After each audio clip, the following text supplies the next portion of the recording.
Season 3 of Bridgerton arrives on May 16, and fans of the hit Netflix show are already anticipating the love story of second son Colin Bridgerton, Luke Newton, and so-called spinster Penelope Featherington, Nicola Coughlan.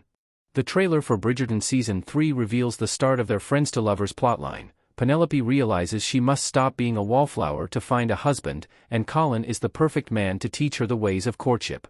Though the series is based on Julia Quinn's novels, Season 3 is flipping the script by skipping to the fourth Bridgerton book, Romancing Mr. Bridgerton. Such a shift creates a ripple effect that has left viewers blind to the plotlines contained in the next 8 episodes. Furthermore, the new season also comes with a new showrunner, as Jess Brownell takes over for Chris Van Dusen. But one shining bastion of continuity for Bridgerton enthusiasts to cling to is the music, which remains the same iconic storytelling blend of classic instrumentals and romantic pop songs. Screen Rant interviewed composer Chris Bowers, choreographer Jack Murphy, music supervisor Justin Camps, and on-camera music supervisor Sarah Bridge about the ins and outs of Bridgerton Season 3. They shared how the music was influenced by Penelope and Colin's romance and individual arcs, how much work went into the ton's current crop of balls, and which song sets the tone for the season. How Penelope's story shapes Bridgerton Season 3's music. Penelope Featherington steals glances as she enters a ballroom in Bridgerton Season 3 trailer image via Netflix. Screen Rant, Justin and Sarah, how much would you say the leading couple of the season shape or dictate the music choices being made for the show?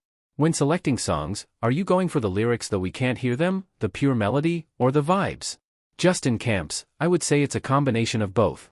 We look at the two romantic leads for the season and see where that story is going and what themes are included in their romance.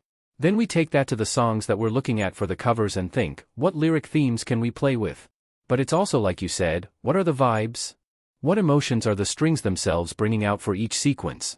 The characters and story we're dealing with each season is definitely reflected in the songs that we look at for sure. Penelope is really stepping into her own this season, learning to ask for what she wants and trying to seize independence however she can. Chris, how is that reflected in your compositions for the season? Chris Bowers, this season, it was fun to develop a theme for Pen by herself. There is a theme that she has as Lady Whistledown, and then Pen has a theme that's in moments where she's trying to evade being discovered as Lady Whistledown. But this season, she has her own theme, which continues to blossom and flourish as she steps into that power. That's also different from the theme between her and Colin, so it was nice to give her a special musical thematic piece that grows throughout the season. Dancing to the tune of Bridgerton balls. Balls are always a big to-do in Bridgerton, and you seem to be topping yourselves in Season 3.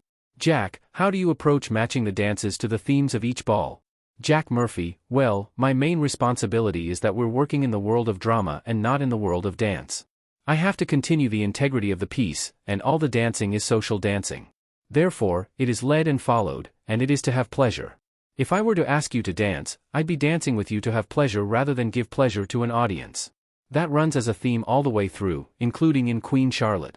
The situation of the dancers comes from the script. I read the script first and learn the circumstances, so I look first to see if any actors have to speak.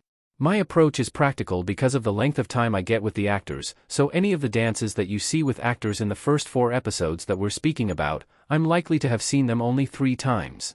A great percentage of my contact with actors is to teach, so I have to prioritize in relation to tempo.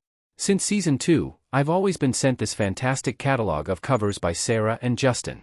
We know that we want to work on reels and jigs, but because it's Bridgerton, I also include tangos, cha-chas, and sambas because we break rules. It's fantastic, and I just style it out. According to the circumstances of the character and the scene, I choose a rhythm.